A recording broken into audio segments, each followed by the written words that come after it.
நண்பர்கள் அனைவருக்கும் வணக்கம். இது உங்கள் பொன்வேல் பாண்டியன் நடப்பு நிகழ்வுகள் ஆசிரியர். இன்றைய வகுப்புல நம்ம பார்க்க போற பகுதி டிசம்பர் மாதம் 4ஆம் தேதிக்குரிய தினசரி நடப்பு நிகழ்வின் தொகுப்புகள் மற்றும் தேர்வில் எதிர்பார்க்கப்படும் சில கேள்விகள்.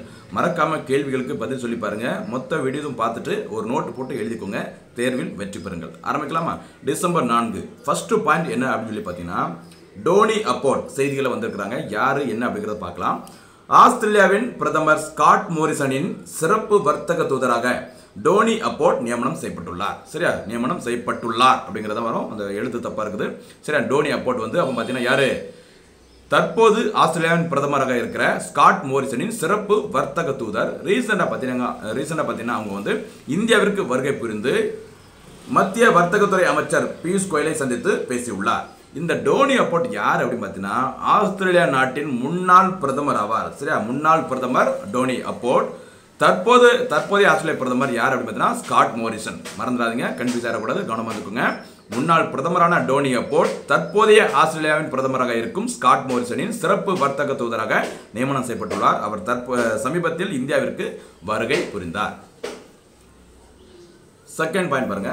இன்றைய தினத்திற்கான இரண்டாவது செய்தி ஒரு விளையாட்டு செய்தி. ஆசிய ஸ்குவாஷ் இந்திய மகளிர் அணிக்கு வெண்கலப் பதக்கம். மலேசிய தலைநகர் கோலாலம்பூரில் நடைபெற்ற ஆசிய ஸ்குவாஷ் போட்டியில் இந்திய மகளிர் அணி வெண்கலப் பதக்கத்தை வென்றுள்ளது. இப்போ பார்த்தீங்கன்னா ஆசிய ஸ்குவாஷ் போட்டி நடைபெற்ற நாடு மலேசியா.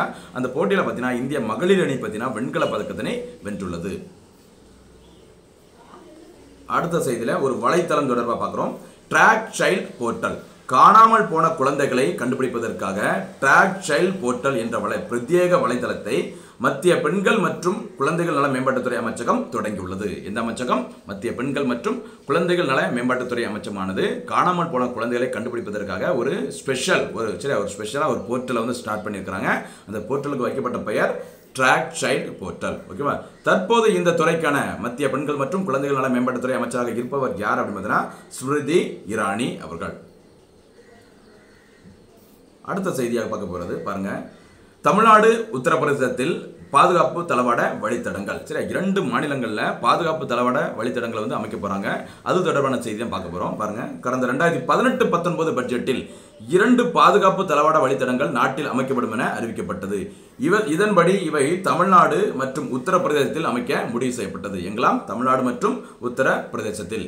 இதனைத் தொடர்ந்து தமிழகத்தில் எங்கெல்லாம் பார்த்தீங்கன்னா, இதைத் தொடர்ந்து தமிழகத்தில் சென்னை, கோயம்புத்தூர், ஓசூர், சேலம், திருச்சி ஆகிய இடங்களில் 5 முனையங்கள் அடையாளம் காணப்பட்டுள்ளன. இங்க தான் வந்து அமைக்க போறாங்க. கவனமா இருந்துக்கோங்க. சரியா? 2 மாநிலங்களிலும் ரூபாய் 20,000 கோடி மதிப்புள்ள முதலீட்டை 2024-25ஆம் ஆண்டிற்குள் ஈர்ப்பதை இந்த வழித்தடங்கள் நோக்கமாக கொண்டுள்ளன. அப்ப பாத்தீங்கன்னா இந்த வழித்தடங்கள் எங்கெல்லாம் அமைக்க போறாங்க? ஒன்னு தமிழ்நாடு, இன்னொரு மாநிலம் உத்தரப்பிரதேசம். சரியா? எந்த பட்ஜெட்ல அறிவிச்சாங்க? 2018-19 பட்ஜெட்ல. அடுத்து பார்த்தீங்கன்னா இந்தியன் பாலிட்டிக்ஸ் சம்பந்தப்பட்ட ஒரு விஷயம். சரி, கரண்ட் அஃபேர்ஸ் அப்படிங்கிறது சப்ஜெக்ட் கலந்த ஒரு விஷயம்.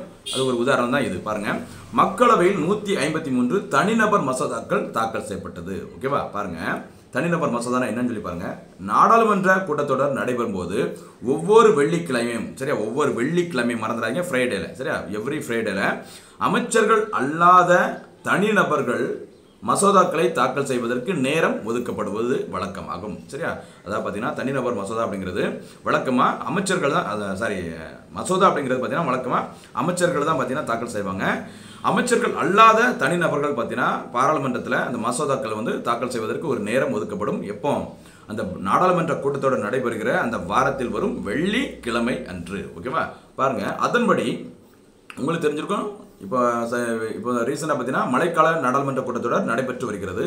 அதன்படி நடப்பு மழைக்கால நாடாளுமன்ற கூட்டத்தொடரின் போது டிசம்பர் 3 வெள்ளிக்கிழமை அன்று மக்களவையில் 153 தனிநபர் மசோதாக்கள் தாக்கல் செய்யப்பட்டது. இதில் குறிப்பிடத்தக்க நபர்கள் யாரெல்லாம் அப்படின்னு பார்த்தீங்கன்னா காங்கிரஸ் எம்பிக்கள் சசி தரூர், மணிஷ் திவாரி. ஓகேவா? இவங்களும் வந்து தனிநபர் மசோதாக்களை தாக்கல் செஞ்சிருக்கிறாங்க. மொத்தம் எவ்வளவு? 153.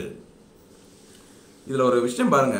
இந்தியா சுதந்திரம் பெற்ற பிறகு தற்போது வரை 14 தனிநபர் மசோதாக்கள் மட்டுமே நாடாளுமன்றத்தில் நிறைவேற்றப்பட்டுள்ளன. 1970ஆம் ஆண்டிற்கு பிறகு எந்த ஒரு தனிநபர் மசோதாவிற்கும் நாடாளுமன்றம் ஒப்புதல் வழங்கியதில்லை. சரியா, இந்தியா சுதந்திரம் பெற்ற பிறகு மொத்தமே 14 தனிநபர் மசோதாக்களுக்கு தான் நாடாளுமன்றத்தில் நிறைவேற்றப்பட்டுள்ளது. அதுலேயும் குறிப்பாக பார்த்தீங்கன்னா 1970ஆம் ஆண்டிற்கு பிறகு எந்த ஒரு தனிநபர் மசோதாவிற்கும் நாடாளுமன்றம் ஒப்புதல் வழங்கியதே கிடையாதுன்னு சொல்லியிருக்கிறாங்க. மறந்துடாதீங்க, எந்த கிழமையில் தாக்கல் செய்வாங்க தனிநபர் மசோதாவை பாராளுமன்றத்தில்? வெள்ளிக்கிழமை. ஓகேவா, மறந்துடாது. அடுத்து பார்த்தீங்கன்னா அண்டை நாடு தொடர்பான ஒரு செய்தி பாருங்க. ஆப்கானிஸ்தானிற்கு 50,000 மெட்ரிக் டன் கோதுமை. இந்தியாவிலிருந்து வாகா எல்லை வழியாக ஆப்கானிஸ்தானிற்கு 50,000 மெட்ரிக் டன் கோதுமை மற்றும் உயிர்காக்கும் மருந்துகளை ஆப்கானிஸ்தான் லாரிகள் மூலமாக அனுப்புவதற்கு பாகிஸ்தான் ஒப்புதல் வழங்கியுள்ளது.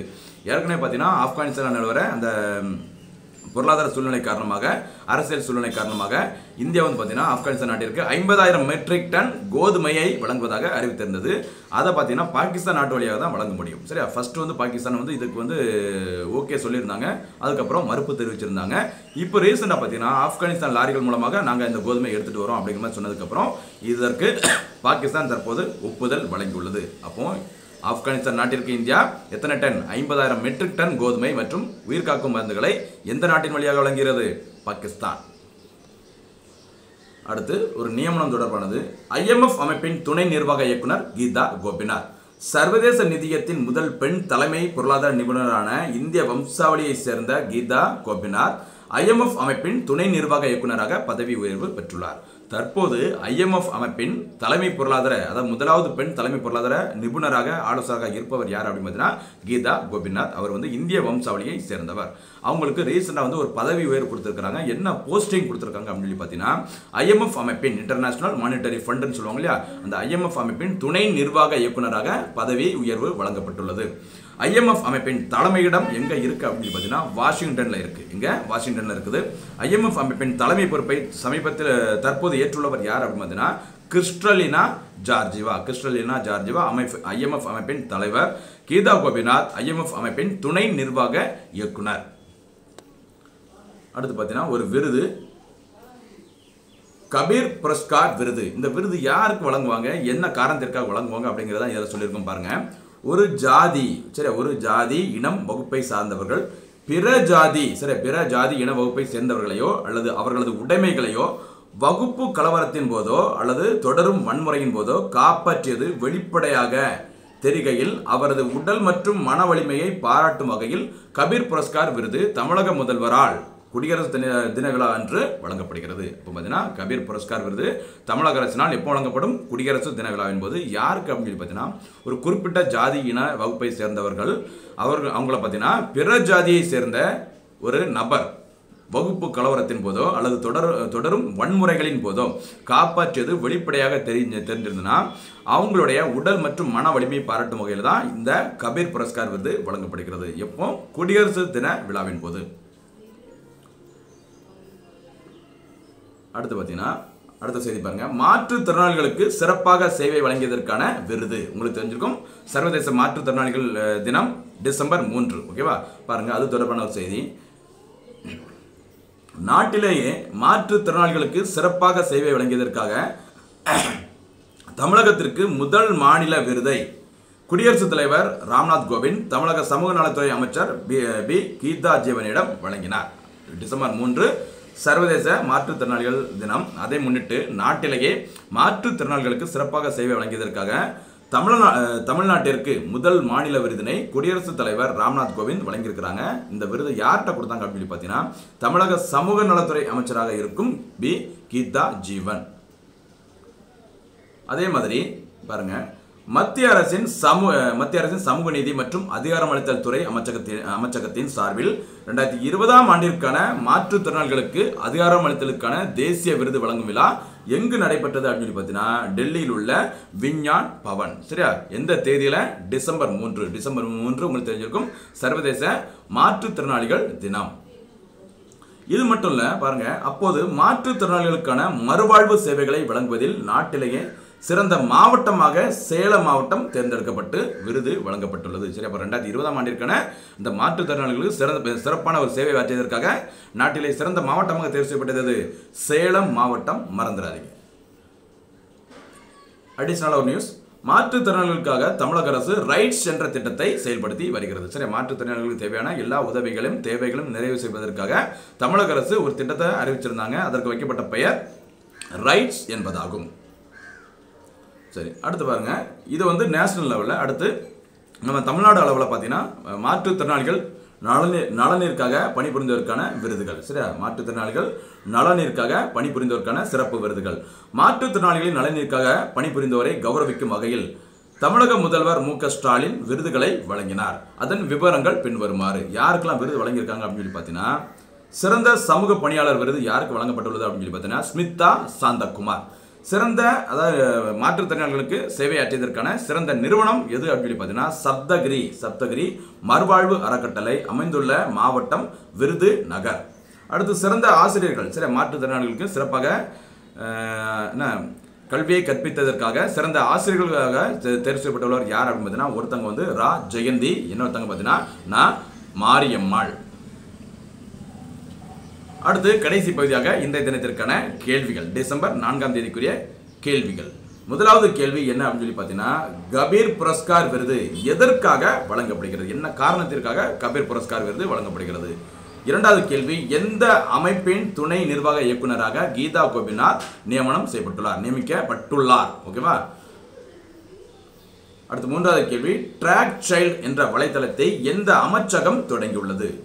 அடுத்து நான்காவது கேள்வி, எந்த மாநிலங்களில் பாதுகாப்பு தளவாட வழித்தடங்கள் அமைக்கப் போவதாக மத்திய அரசு அறிவித்துள்ளது? அடுத்து கடைசி கேள்வி, சர்வதேச மாற்றுத்திறனாளிகள் தினம் எப்போது அனுசரிக்கப்படுகிறது? இதான் இன்றைய தினத்திற்கான கேள்விகள் மற்றும் டிசம்பர் 4ஆம் தேதிக்குரிய மொத்த நடப்பு நிகழ்வுகளின் தொகுப்புகள். தொடர்ந்து பாருங்க, தேர்வில் வெற்றி பெறுங்கள். மறுபடியும் சந்திக்கலாம். நன்றி, வணக்கம்.